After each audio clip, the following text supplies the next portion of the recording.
Hey, how's it going? And today we're just having fun. I'm going to show you how to do this VDB smoke.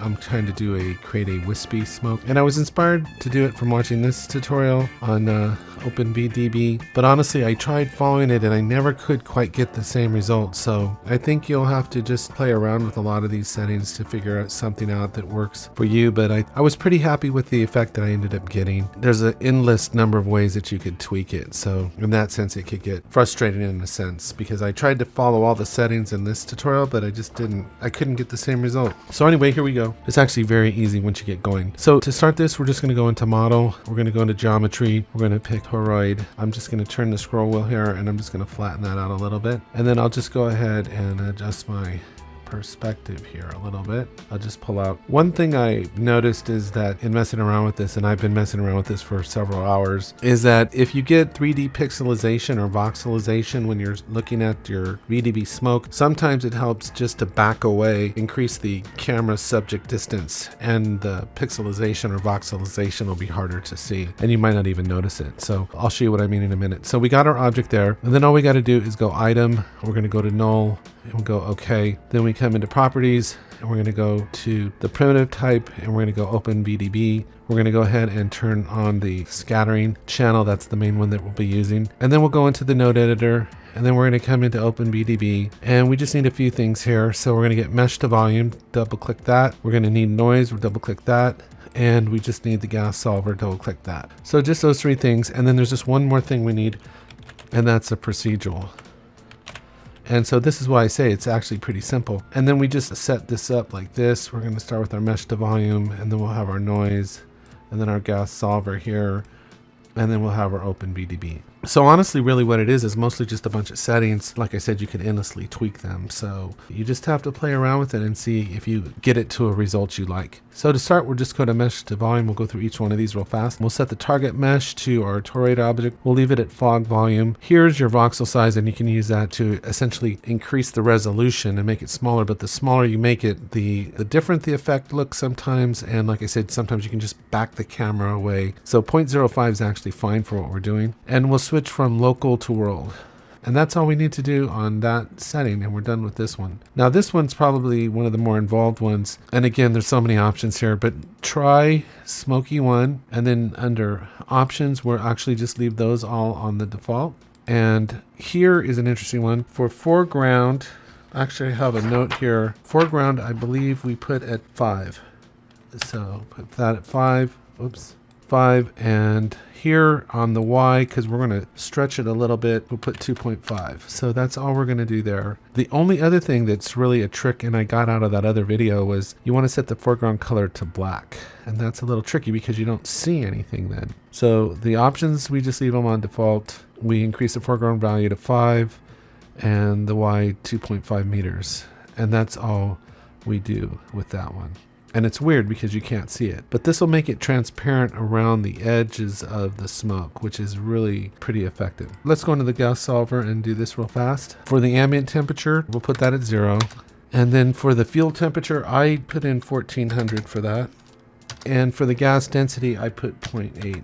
And those were, like I said, you could tweak these. In some of the other videos, they'll go in here to the graph editor and they'll fluctuate this value, but I'll just leave it straight at 1400. And then for advection, this seems really advanced. I don't know. I can only imagine someone saying, you know, I think that would be much better on Euler for a temporal. But honestly, I have no idea on these, but you could play around with these. For domain, no slip. And this is what I played around with, is I put these to 0. I zeroed these out. So 0, let me see here. Tab, 0, 0. And then I figured on the domain, and this may or may not be right, but I wanted the effect to have plenty of room to grow. So I didn't want to impede it in any way. So that's how I set it. And so this makes it smaller. It doesn't encompass the whole area of the object. It confines it, but I really like the result I was getting with these settings. So that's all the settings that I had there. The temperature, yep, advection, domain, and I'm not going to cache this out, but you check that if you wanted to render that out. Okay, and then all we got to do is hook everything up. Oh wait, let me go back. There's one more setting here. Let me go ahead and hook all this up. Okay, so first we're going to put the grid here into the grid there. Then we're going to put alpha into the noise and the value into the gas density. And then we're going to put the grid here into the source grid there, and then the density grid into the scattering grid. And so you can play around with piping these differently, but this is the way that I ended up doing it. So we're done there. And then the last thing is here, we want to set the interpolator to quadratic.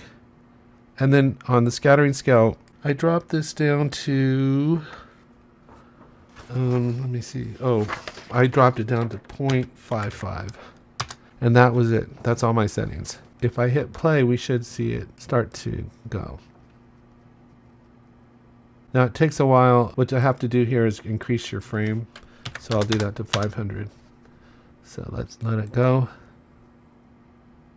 And like I said, you'll just have to play around with, there's so many possibilities. Now I noticed the one way to really get this going is to just run it, let it run in OpenGL, let it process through or simulate through, and then go into VPR. So if you're tweaking the settings, let it render out in OpenGL, and then switch to VPR to take a look at it. Let me go to backdrop and turn that off.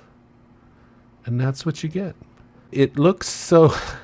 It's so interesting, some of the formations that come out of here. I see so many things in these in these formations, but you know, smoke is weird, and I actually did some photography using photographing smoke, and it was amazing some of the strange formations you would get. We would light a match, and I had a flash in a dark room, and I would take pictures, and they were the most strange formations that you would see in smoke. So smoke is strange.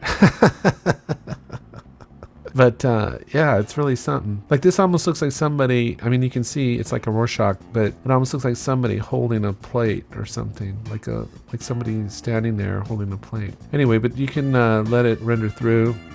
Like I said, see how it kind of stutters on VPR, but not in OpenGL. It'll go through. So anyway, that's all I had for today. Good luck with this, and if you come up with any settings that seem to work better, please feel free to share them. So take care, have a great day, and I will talk to you next time.